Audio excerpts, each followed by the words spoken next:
El niño proletario y el odio.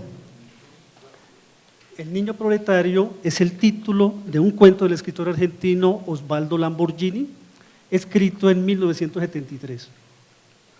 Y es la base para hacer unos comentarios sobre el odio. Este cuento ha suscitado canciones, producciones teatrales, elaboraciones psicoanalíticas y críticas literarias. Y muestra que por sus letras circula algo real. En una entrevista, Lamborghini considera el cuento una parodia donde el odio y el amor están presentes. Y añade, es un oxímoron decir amor fracasado, porque si hay amor, ¿cómo puede haber fracaso? O sea, cuando solo hay odio, triunfa el fracaso. Comenta que lo publicó para no salir como un estúpido a decir que está en contra de la burguesía, sino para poner de manifiesto el discurso burgués. El cuento narra un crimen ejecutado por 3 niños burgueses sobre un compañero de curso, a quien primero torturan, después lo disfrutan, lo violan, luego lo ahorcan, para finalmente exhibir su cadáver, el del niño proletario, con la lengua afuera. Y lo dejan expuesto en un lugar preciso, en el límite donde comienza la zona de los pobres. En el cuento, el niño asesinado y llevado a la posición total de objeto no tiene nombre ni nunca pronuncia su palabra. Su apellido, Stropani, es transformado por su profesora en un insulto. Estropeado lo llama. Y eso es y será estropeado. Voy a leer partes del cuento del niño proletario y de su crimen para hacer comentarios respecto al odio y a las cercanías entre el proceder de la perversión y la forma capitalista de operar. Así comienza el cuento. Desde que empieza a dar sus primeros pasos en la vida, el niño proletario sufre las consecuencias de pertenecer a la clase explotada, mientras la autora de sus días lo echa al mundo, asistida por una curandera vieja y reviciosa, el padre, el autor, entre vómitos que apagan los gemidos lícitos de la parturienta, se emborracha con un vino más denso que la mugre de su miseria. Me congratulo por eso de no ser obrero, de no haber nacido en un hogar proletario. Ahora mi comentario. Hace 100 años, Freud escribe, si llegaran los extraterrestres, se asombrarían por la existencia de mujeres y de hombres. No hallarían un humano, sino 2. Lo sexual expresa el tajo, la incisión que nos divide. Es una alteridad real, una diferencia que no es como las demás. Por eso Freud añade, quien librase a la humanidad de las penalidades o tropiezos sexuales sería un héroe o una heroína. Sigamos la ficción. También notarían los alienígenas otras alteridades.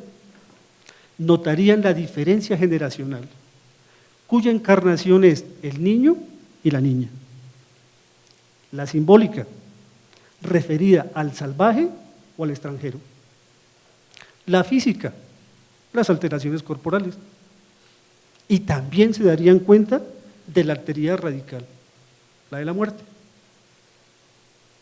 Bueno, pero eso no es todo. Los extraterrestres tropezarían con la miseria extrema y la abundancia grosera, o sea, con la diferencia de clases.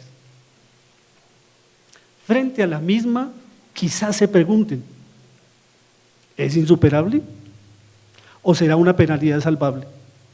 Esperando un héroe, una heroína o un marciano que solucione la diferencia de clases. Lo cierto es que hay diferencia. Ni siendo alienígena se deja de notar, aunque existen diferencias de diferencias, no son equivalentes. Lo decisivo es cómo se procede ante su inminencia. Notemos cómo en el párrafo leído del cuento hay una denegación, pues se reconoce la diferencia de clases, pero para evitarse penalidades, molestias o angustia, rápida y sobre todo cínicamente se concluye: me congratulo por eso de no ser obrero, de no haber nacido en un hogar proletario. ¿Qué tal? Ahora leeré otro apartado y enseguida lo comento. Es este. El padre borracho y siempre al borde de la desocupación le pega a su niño con una cadena de pegar, y cuando le habla es solo para inculcarle ideas asesinas. Desde niño, el niño proletario trabaja, saltando de tranvía en tranvía para vender sus periódicos. En la escuela, que nunca termina, es diariamente humillado por sus compañeros ricos. En su hogar, ese antro repulsivo, asiste a la prostitución de su madre, que se deja trincar por los comerciantes del barrio para conservar el fiado. Ahora mi comentario. El odio es odio a las diferencias.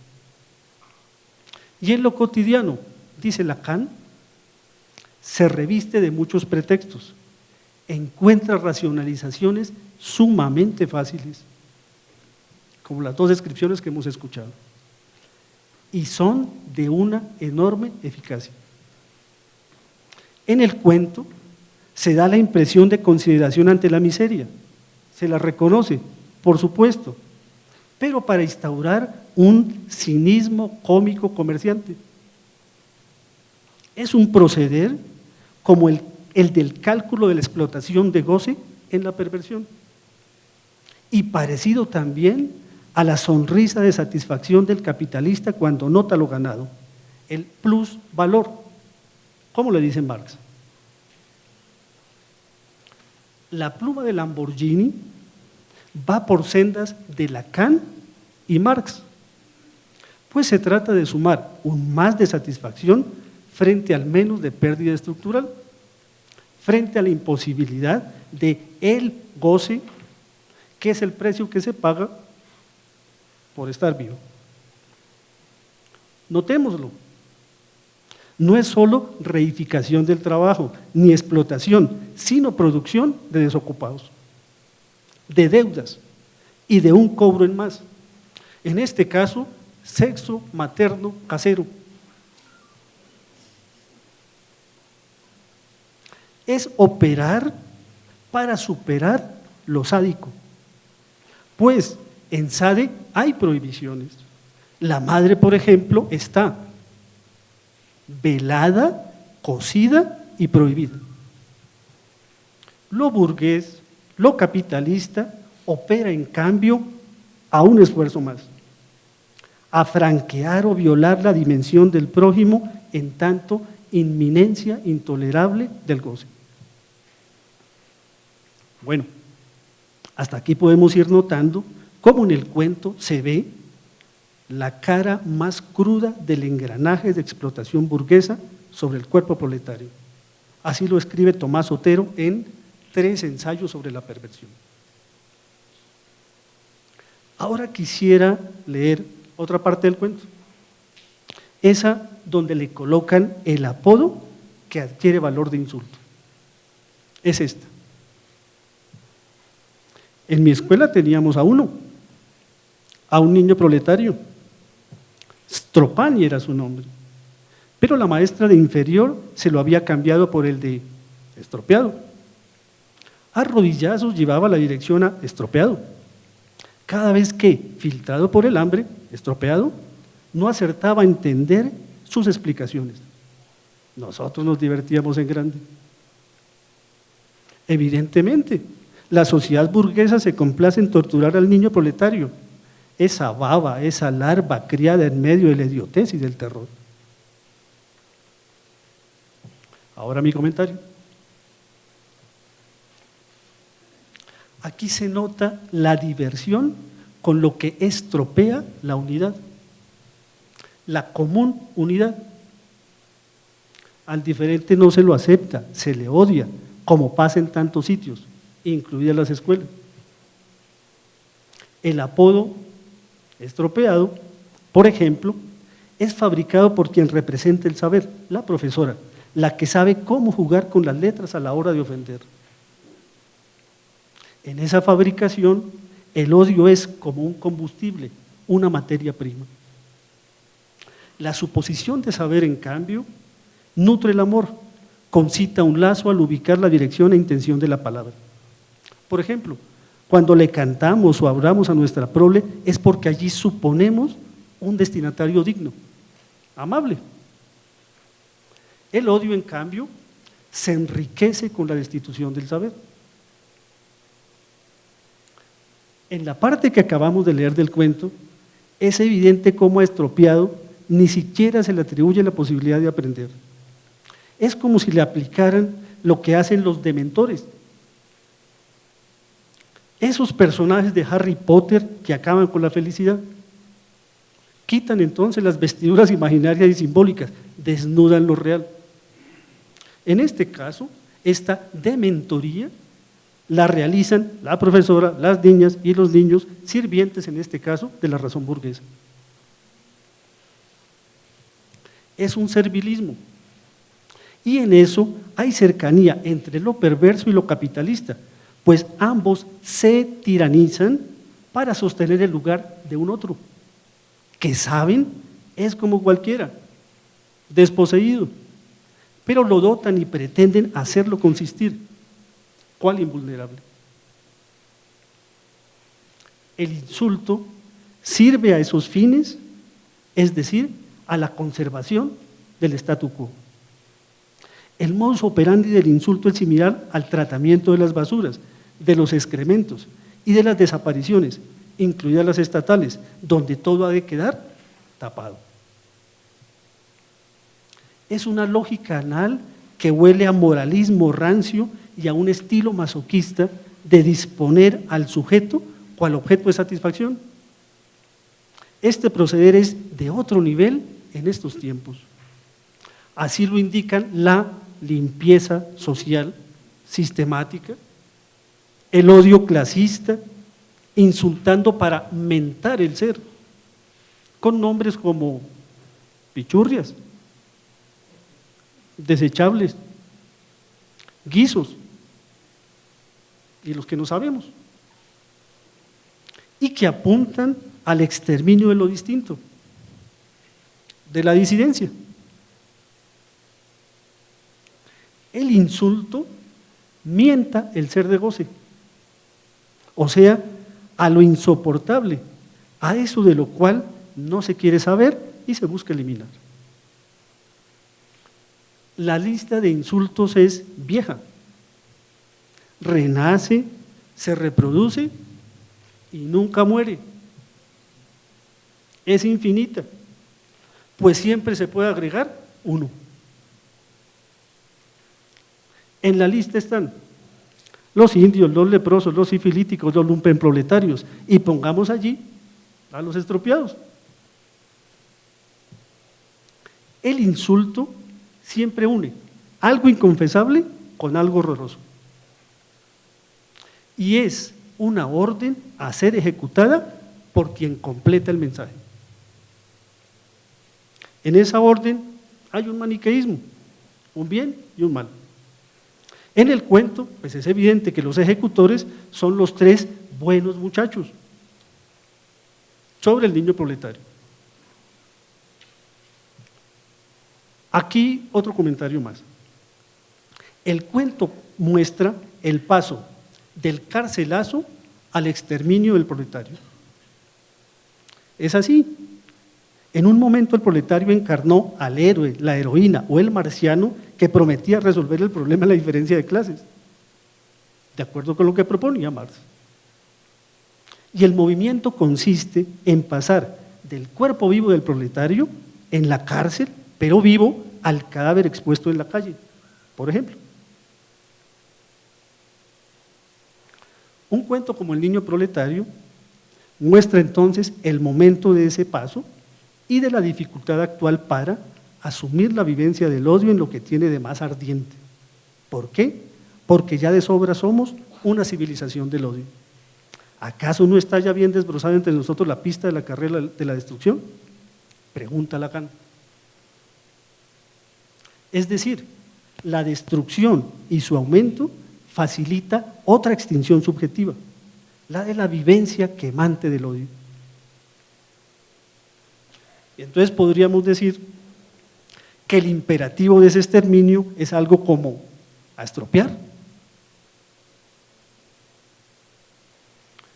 Ahora vamos a leer una parte del cuento, donde comienza la tortura, la violación y la muerte del niño. Estropeado, con su pantaloncito sostenido por un solo tirador de trapo y los periódicos bajo el brazo, venía sin vernos, caminando hacia nosotros, 3 niños burgueses, Esteban, Gustavo y yo. Y nos miró con ojos azorados. Empezamos por incendiarle los periódicos y arrancarle las monedas ganadas del fondo destrozado de sus bolsillos.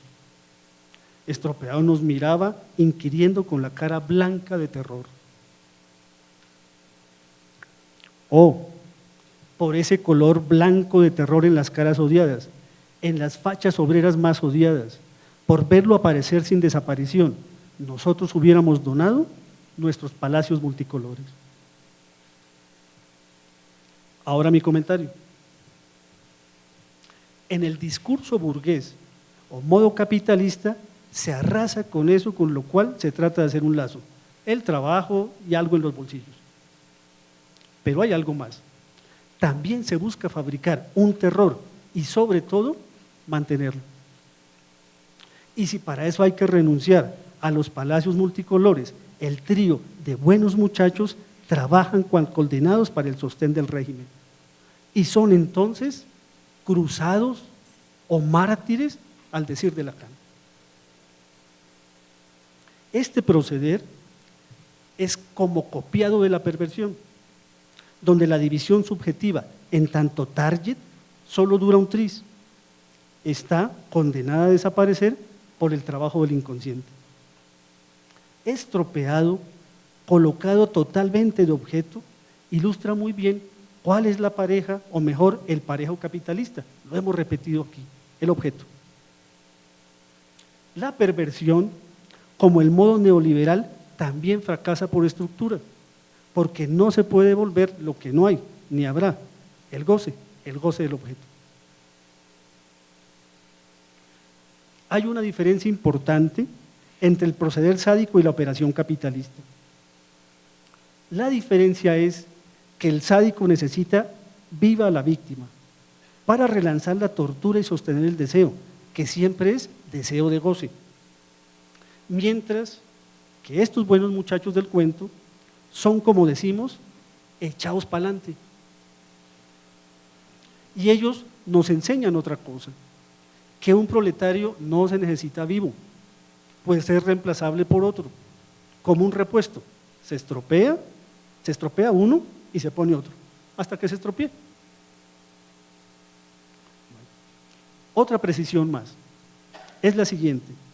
La impresión inicial es que estos muchachos son una especie de libertinos que hacen lo que quieren, que están libres y no sometidos. Eso no es así. Algo similar ocurre con la perversión. Para ilustrarlo, pensemos cómo en el cuento le quitan las monedas a Estropeado y queda como lo que es, un proletario. En varios países ha pasado algo equivalente. De las cuentas bancarias se toma por decreto dinero. Es más, meter la plata al banco es una transacción en la que se transa el goce con el otro. Abrir una cuenta es compartir bolsillo. Es una operación entre proletarios y propietarios. Bueno, después que los 3 buenos muchachos se encuentran estropeado, comienza la tortura, la violación y la muerte, ahorcándolo y deslenguándolo. Ellos proceden con una precisión cuasi quirúrgica, hacen tajos e incisiones calculadas y usan una técnica que hace pensar en cómo se usa el saber para buscar el goce. Y aquí está descarnadamente mostrado, pues gozar es gozar de un cuerpo, o sea, estropearlo. Ahora quiero invitarlos a pensar un poco sobre la escucha y sobre qué hacer cuando se sabe de prácticas animadas por el odio. Y pienso que producciones como las del Grupo de Memoria Histórica son ejemplares al respecto. Pues allí, en lo que se ha producido y lo que han producido esas producciones, hay un bien escrito del odio. Se ha sabido qué hacer con él para no estropear.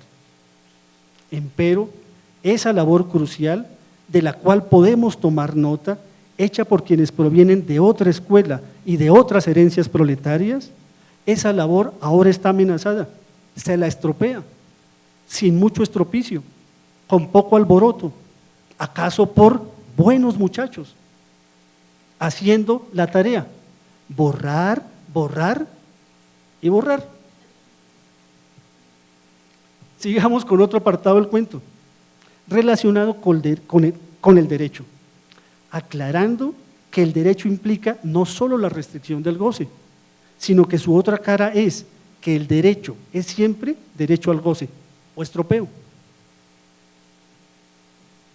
Dice el cuento, porque el goce ya estaba decretado ahí por decreto, en ese pantaloncito sostenido por un solo tirador de trapo gris, mugriento y desflecado. Esteban se lo arrancó y quedaron al aire las nalgas sin calzoncillos, amargamente desnutridas del niño proletario. El goce estaba ahí, ya decretado. Nuestro comentario de esta parte comienza con una máxima de Lacan que se relaciona con lo que acabamos de leer. La máxima reza así: tengo derecho a gozar de tu cuerpo, puede decirme quien quiera, y ese derecho lo ejerceré sin que ningún límite me detenga en el capricho de las exacciones que me venga en gana saciar en él. Esta máxima es aplicada por estos muchachos. Es una máxima que Lacan extrae de los textos de dos moralistas o reformadores sociales, uno del bien, Kant, y otro del mal, Sade. Y lo que queremos destacar es que muchachos como los de este cuento y otros más saben y aplican esa máxima. ¿Cómo y de dónde habrán extraído ese saber y la técnica aplicada con rigor? Con rigor mortis, en este caso, y en muchos otros. Fijémonos en lo siguiente: el ejercicio del derecho al goce o estropeo, no es una orden interna. No, la enunciación del puede decirme quien quiera y estaba decretado ahí, son indicios de una dictadura. De una dictadura que lleva a la instrumentalización, parecida a la sádica, en la cual hay una renegación para creerse libre y no un sirviente de esa dictadura. Eso es lo inconsciente en la perversión. Algo así pasa con el capitalismo, pues el capitalismo y su operación no se caracterizan por la explotación. No, eso no es lo que lo distingue. Lo que lo distingue es la manera de disimular y de ocultar, como por ejemplo los que se creen libres están sometidos. Estamos. Los propietarios somos proletarios. Los sádicos ocupamos el lugar de masoquistas. Los que tenemos nuestros goces parciales, nuestros gocecitos, somos objeto de goce. Esta es una de sus astucias. En ese sentido, es un discurso muy vivo, vivísimo y coleando. Lo ilustran, por ejemplo, ciertos buenos muchachos y muchachas en ministerios, en empresas, donde sea, haciendo funcionar lo decretado, así toque estropear, estropearse o hacerse estropear. Notemos otra cosa más que nos permite el cuento. Merijan Soré nos muestra cómo, abro comillas, la predación sexual y la predación económica obedecen a la misma lógica y se recubren. Lo que ocurre con estrellas del cine, en el caso Harvey Weinstein, lo ilustra. Y a nivel local, hartos ejemplos, uno relativamente reciente. El de una niña y su familia de estirpe indígena. Una niña raptada aquí cerquita, en un barrio proletario. En un crimen sexual de encubrimiento económico jurídico, donde una hermandad de otro cuño da cuenta de una predación que no cesa. Siempre pareciera que es posible una más. Es Juliana Zambolín y los hermanos, ustedes saben los apellidos. Leo un apartado más del cuento. Y fue Gustavo el que lo traspasó primero con su falo, enorme para su edad, demasiado filoso para el amor. A Esteban se le contrajo el estómago a raíz de la ansiedad y luego de la arcada desalojó algo del estómago, algo que cayó a mis pies. Era un espléndido conjunto de objetos brillantes, ricamente ornamentados, espejeantes al sol. Me agaché, lo incorporé a mi estómago y Esteban entendió mi hermanación. Ahora va mi comentario. Un falo demasiado filoso para el amor. Es propicio para eso, no para hacerlo, el amor, sino para tajar, triturar y gozar a lo solo. Semejante a la función del amor en la perversión, donde no hay reconocimiento de los síntomas del otro, ni de los de uno, ni de los afectos, ni de las divisiones o separaciones. Así es como, por ejemplo, alguien con multitud de performances sexuales logra no ser presa del amor y de su significante. Reconocer la falta, la castración o renuncia al goce es asunto de exilio, de exiliados por la diferencia y las diferencias, y es el fundamento para que las manifestaciones del amor sean siempre extrañas. El cuento, en cambio, muestra un odiar donde fracasan las fallas del tajo sexual y donde los buenos muchachos tienen éxito.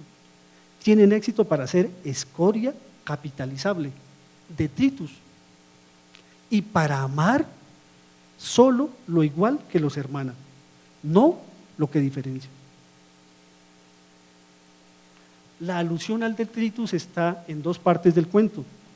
Primero, en ese vómito que acabamos de escuchar, vómito de objetos que no sufren estropeo, límpidos para el recicle sin pérdida.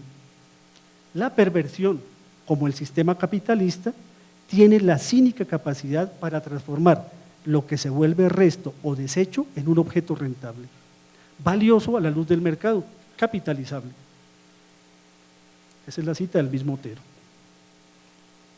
Algo así pasa con estropeado.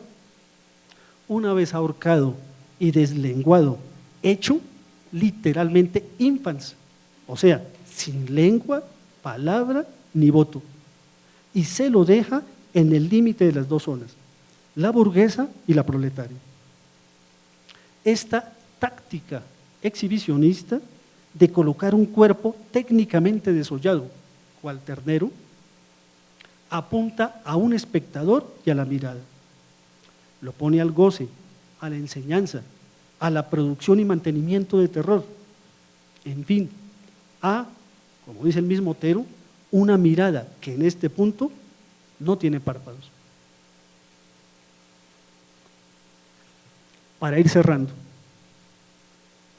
Lacan ubicó un único síntoma social del capitalismo, el proletariado. Lo entiendo como una manera de señalar la función del síntoma. Y esa función es lo disidente. Es decir, el proletariado, cuando cumple función de síntoma, cumple con una política de tratamiento de las diferencias. Una política que puede dar lugar a que se, abro comillas, escuche lo indecible y que exista una escritura de lo inaudito. Ejemplos hay en el país. Hay quienes han ido encontrando maneras de afrontar el odio, sin apuntar a la extinción ni al estropeo total, sino a la existencia de lo otro, de la gran o pequeña diferencia. A que la disidencia funcione para, abro comillas, continuar haciendo que exista lo que no existe. De ellos habrá que aprender. Muchas gracias.